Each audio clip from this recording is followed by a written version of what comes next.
stuff of how to do all these things. It's my job to show you what we've been doing. So we get to look at the pictures. Won't that be more exciting for our visitors? Finished work. The finished work. But really, this is what it's all about. And if you don't understand how the grant system works, you need to understand that the money that we give to annual fund is transformed into the grant system. You realize that, right? Everybody gets that? And it's not being spent by anyone but us. The trustees aren't spending it. Some board of directors is not spending it. Rotarians are spending it. And we want you to go get it. Did you hear him say there was money left over? There should not be any money left over.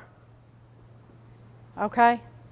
I won't yell the whole time. Save it for the future. No. Because our district has a history of setting aside, and I don't want to be the only governor that spends all the money. Right, Al? Right. Would you come talk to my college of governors about it? Well, that's another problem. Somebody did that. So it really is our challenge to learn how to write these grants, teach people how to write these grants so that they will. And the more participation you can get from your clubs, probably the more giving you will see. That has happened in our district. We have 64 clubs. We have about 43 clubs participating in the grant program. They don't participate every year, but they participate maybe every other year. And so we've still got 20 or so that aren't participating. We want them to participate too. One of the things we're trying to look at as well is that we have done really well in district grants, so let's move that into global grants. So now at our training sessions, we talk about global grants much more. So if your district is in that situation where you have done well in district grants, doesn't it seem logical that the next step is the larger ones? Yes? They take a lot of encouragement. People are afraid. That's a lot of money to be the steward over. There's a lot of work in it. You've already heard Jim talk about all the work that goes into that. They're scared. We need to get them past being scared, okay? And maybe it's, like he said, tagging on with someone else to begin with, or maybe it's finding your own project. Whatever it is, let's find it. So I've got all these slides of all projects. Some of them are from your districts. I don't know, I can't really name what districts they are. And so when we get to your slides, I wish you would tell us about the project. But I'm going to tell you about ours. These are mainly our projects. And some of them are really current, and some of them might be a year or two old. And as you know, the global grants can last for 2 or 3 years. We have grants from 2015 that are still open, and we're still getting progress reports. So, and I've got some of those in here. Now I've got these in the 6 areas of focus. Now why would I put the district grants in the 6 areas of focus? I tell all the clubs in our district that we want you to start thinking that way. How did we get to 6 areas of focus? You can't say anything. How did we get those? Philosophically, we needed focus rather than have a shotgun approach. We needed some areas to concentrate on. Yes, people wanted to give to an area. They did want to give to an area. But really, we're aligned with this Millennial Report of the United Nations. So you can Google that, Millennial Report of United Nations. Make sure you say United Nations, because there's a lot of millennial reports. But if you read that, it's about all the areas in the world that need help. And those areas, if you read that, it will line up with peace and conflict resolution, child and maternal health. It will just go right down the list. So we didn't just make this up. These are the areas that we need to be working in. So hopefully your folks will start thinking that way. So if you do something like this in your district, do a slideshow of your projects, go around and show people what you're doing. It really makes them feel good about where did my annual fund money go. Beth, the future vision process that some of you were involved with created the the areas of focus, because Rotary was doing a lot of smaller stuff. And they wanted to have more projects, impact of scale. And that's one of the reasons they narrowed. We can't just do everything. Who said that? Right. That's right. All right, Roger. All right, so let's show you some slides. So promoting peace. How do we use a grant to promote peace? Now, I think this is a really hard area. I don't know about you, but when you think about sustainability, you're shooting for making peace somewhere, and how are we going to sustain that? If we all had that answer, we wouldn't need to do anything else, right? So let's look at how our district, and maybe your district, if you've got some slides in here, is doing peace. So this is a global grant. This is one of the heart-to-heart grants. This is a grant that is $49,000. It was for training 30 mediators to learn how to do, I've forgotten the word. No. Mediation. Mediation. So in Mexico, it takes 5 years for a court case to be heard. And so this was an area that we felt like this would be a peace grant, because instead of killing each other before they got the divorce, they would go to mediation and maybe get the affair settled before they had to wait 5 years. So this is Rotary Club of Kingston. They're a club of 20, and they did this global grant for $49,000. I met these people when I went to Mexico in November. This is, yes, there were. This is another grant. This is a grant to have a peace conference. There were 308 youth that attended this peace conference, and so you say to yourself, well, how exactly are they going to have sustainability with that? Any ideas? Well, I'll tell you how they wrote the grant. They said, we want to keep doing this because we want to put more and more peace builders out into the community. And we have another grant on the books to follow up on this grant. January of 19, there's going to be another one. There is. So this is a Rotary Club of Bearden. You might ask yourself, well, why is this a peace grant? This is really a literacy project. But instead of being at war, they're in the classroom. I decided that was a peace grant. Do you think it's a peace grant, Kendall? All right. I don't see too many females in that, though. There are. Come closer. Okay. There are. That's adult. It's an adult class.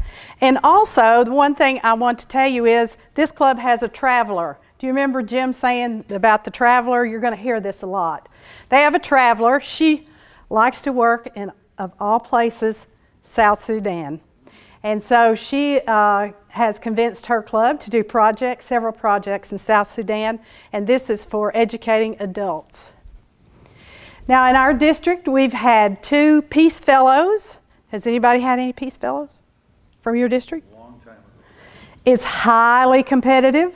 It's hard to get them through. We have a committee that looks for Peace Fellows. We are actively always pursuing that. We've had some candidates that were turned down.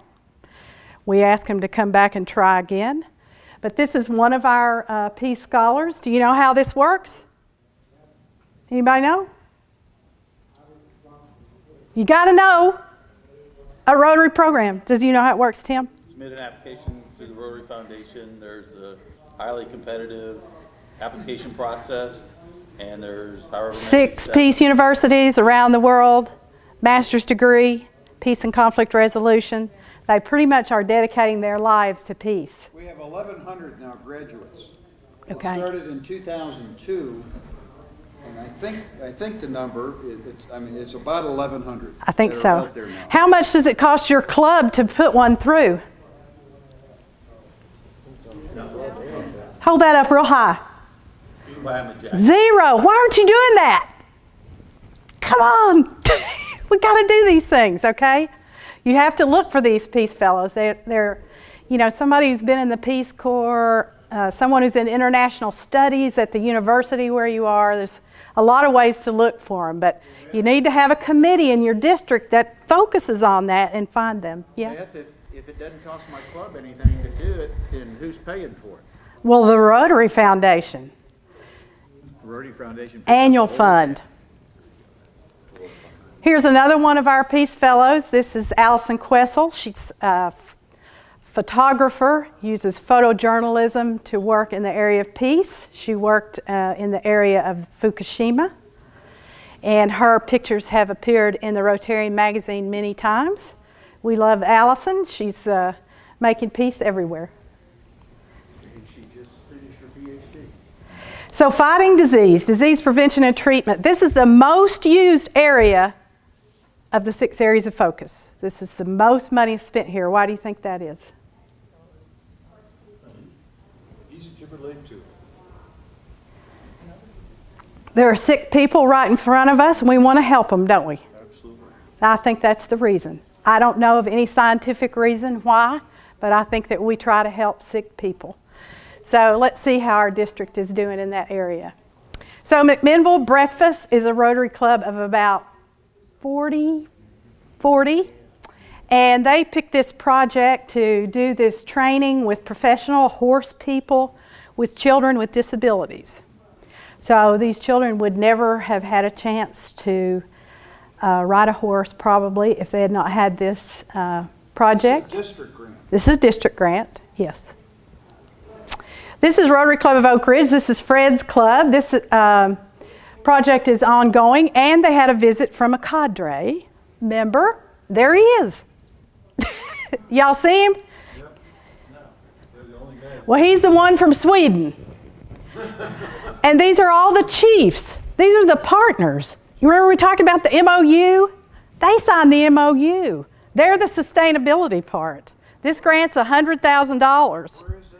This is in Woorapong, Where's that? Ghana. And Fred's club has a traveler, okay? She's a doctor, an endocrinologist.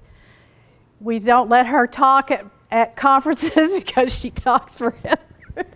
But she loves to do this kind of thing. She's retired now. She is, and she told us yesterday that she just got a $90-some-odd thousand donation of eye supplies from Bosch and Lone. She picked more than one area of focus, and it was rough, okay? They needed water. This project was to bring a dilapidated medical clinic up to a pretty high standard. They had no water, okay? Can you imagine going to your doctor and they had no water? Okay, it's pretty bad. So these are the folks that signed on for sustainability. I love that picture. So this is one of our Rotarians that went on a National Immunization Day. John Downs is going. In October on World Polio Day. Yay! Woo! You've been. I have been. And I put this picture in because it's a beautiful picture of painting the pinky purple. And some of your districts may do a fundraiser or something on Purple Pinky Day. This is what happens after they receive the drops. They paint the pinky purple. I didn't think about it. I was standing in your way. I'll get out of the way. So here are 2 more heart-to-heart projects. These are kidney transplants. The kidney transplant project has 2 doctors that perform these operations for free. This grant only pays for the hospital portion. They have a foundation in Mexico that is run by someone who is a high-profile lady, and they put in half the money. The cleft palate surgery, as you can see, this youngster, when we went to the cleft palate clinic, and I was told that it takes 11 members on the team to work on a cleft palate case. I had no idea. They have a high number in Mexico because of dietary issues, drug problems, all sorts of things. The 11 members on the team just blew me away. So when you first come to the clinic with a child with cleft palate, they send you to the geneticist so that they can determine maybe what caused the deformity, and that way they can counsel the parents so that that never happens again. Then there's plastic surgeon, general surgeon, orthodontist, speech therapy, psychiatrists. There are all sorts of things, all sorts of people on that 11-person team. We are just, I think, have a new grant on the books for another cleft palate project. What we typically do with this money is buy equipment for them so they can have more surgical units. Okay, it's not, because these doctors come in on one Saturday a month and perform these operations. They're true Rotarians, they just don't know it. So Clean Water and Sanitation, the Rotary Club of Chattanooga is our largest club. They have a traveler. This is a district grant for water, potable water. This lady likes to do a grant every year to give another school potable water. What a great project. This is a heart-to-heart project. This was a $503,000 project. $400,000 was given by an individual for this project, and there were so many water tanks purchased that we couldn't get them all installed. We're still installing them. When I went there in November, they were dedicating one for the Rotary Club of McMinnville, which is in my district, and this one says Chattanooga Hamilton Place on it. If you can see, it's got District 6780, Chattanooga Hamilton Place. We're really proud that we're putting these tanks. These are at schools. This takes a partnership with the local government because they have to bring the water. So it's not just a matter of, okay, we put this tank up. They have to, and they showed us how they do that. It's with a truck. They truck in the water and fill the tanks. And it gets extremely hot at school in Mexico. So having water, can you imagine not having water? No. You know. It's also an incentive for kids to come to school that don't have water at home. Yes.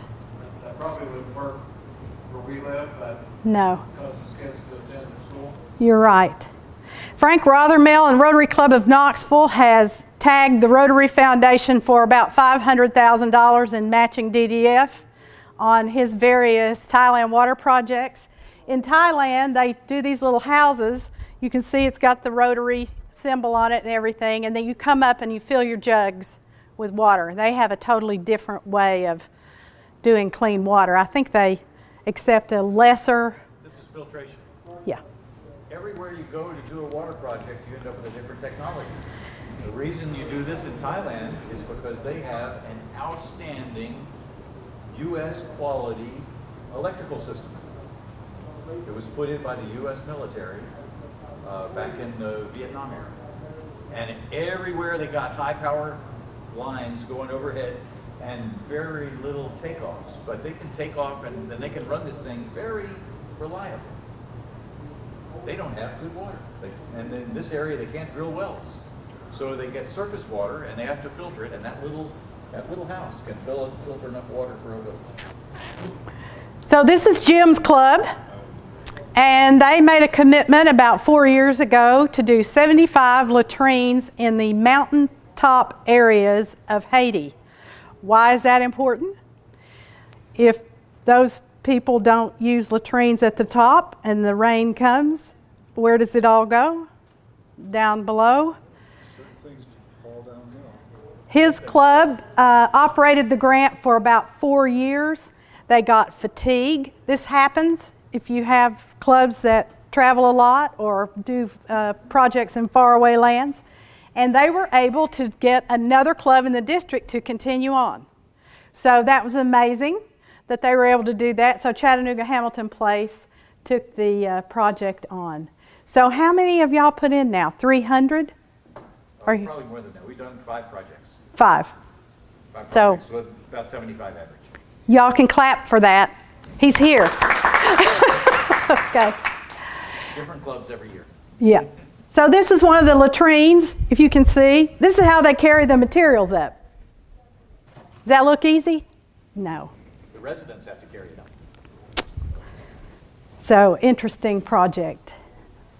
Now 6710, who's from 6710? Nobody? Okay, skip over all these. Well, this looks pretty good. This is Mexico bringing clean water to 2,000 people. I don't know. If y'all see them, tell them thank you. Okay, 6740. Anybody here from 6740? Okay, this is a grant that is currently in submission stage, hasn't been approved. But this involves, we gave them $15,000 in DDF for this project. This is a global grant in Kentucky. And we had various relationships with Turkey and Mexico. We did a 3H grant, if y'all remember those, way back when, with Turkey on women's breast cancer awareness. It was $300,000, I believe, somewhere around there. So we had this relationship with Turkey, and then all the heart-to-heart clubs, we have helped fund them, so they helped us. And this is going to be for clean water in Clay County, Kentucky. Okay? So child and maternal health. 6710, we said they're not here. Shoes for orphans. Look how happy they are. That's cool. This is one of our clubs. Tullahoma Sunrise is a club of about 40, maybe 40. This is a project at a women's abuse shelter, and they got a district grant to provide furniture, clothing, and any necessities that these ladies needed so they could escape whatever they were involved with. It's called Blue Monarch. This is an interesting project. This is Rotary Club of Chattanooga, and they built a miracle field. Anybody know what a miracle field is? Fred, tell them what a miracle field is. Well, it'd be like a baseball field for handicapped kids, challenged kids. Yes, it has special materials that it's made out of so that they can't get hurt, and it's not regulation, it's smaller. John Germ told me that all the miracle fields are usually just a baseball field. But in Chattanooga, they did this other project where they have this multi-purpose court, and they also have a playground, if you can see up here. Do you see the playground? So there, we gave them about 3 grants along the way. We helped them buy the playground furniture. We helped them buy the surfacing. And I don't remember what else we did, but we had to work this out with them because someone said earlier, occasionally the Rotary Foundation doesn't approve the grant. They didn't approve that. And there's a lot of information about why, but they used several district grants. We gave them quite a bit of money to help with the playground. But John Germ wants everybody to go up there and use it. If you live anywhere near Chattanooga, he wants you to go there and use it. It's for everybody. It's called Rotary Place. It's his club was responsible for about $550,000. Where's that located? Chattanooga. Chattanooga and Warner Park. Warner Park. You see the 2 softball fields behind it? Right. Up here. All integrated into a big sports complex.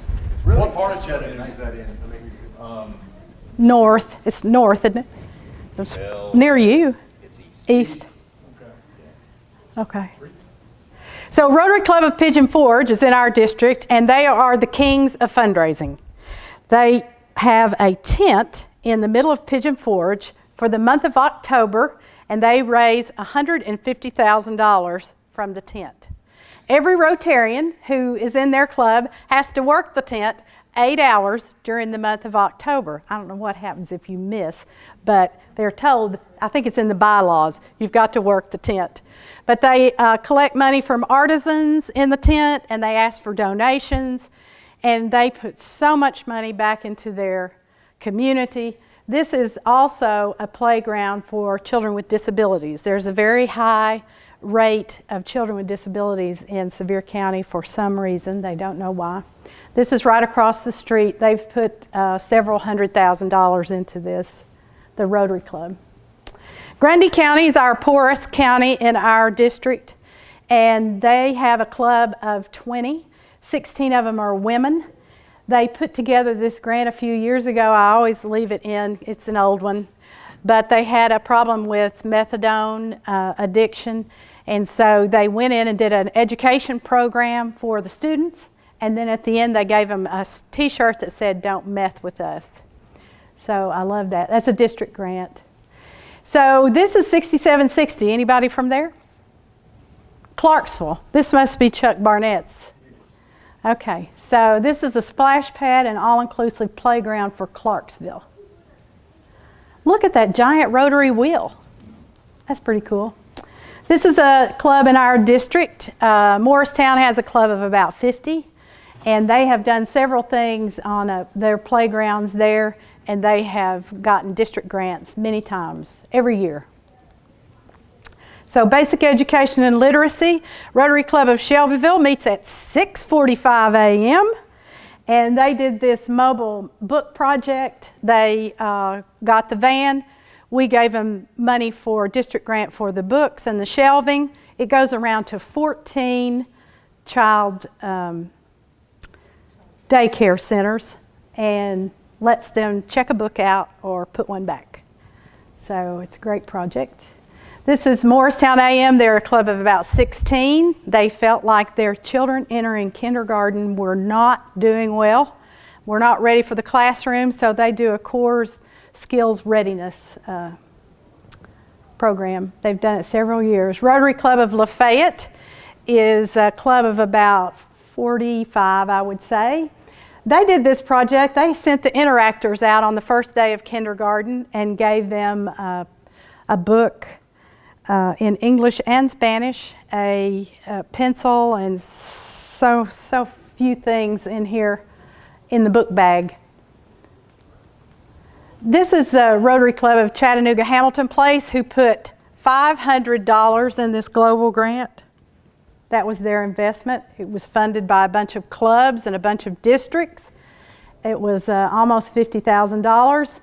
This is to put computer lab in an orphanage so that when these young ladies age out of the orphanage, hopefully they'll have skills to get a job. The Oak Ridge Sunset Club is a club of about 25, I would say, and they have gotten quite a bit of acclaim for doing this elementary school science fair. You know, they're over there in the rocket world. So this is perfect for them, and we've given them several district grants. And this was one of the best grant reports I've ever read. And they've expanded it now so that it's also an art contest. Okay, they've added an art contest. 6740. Is anybody from 6740? You? No? So they provided solar energy to 14 schools in Ramaswaram, India. How about that?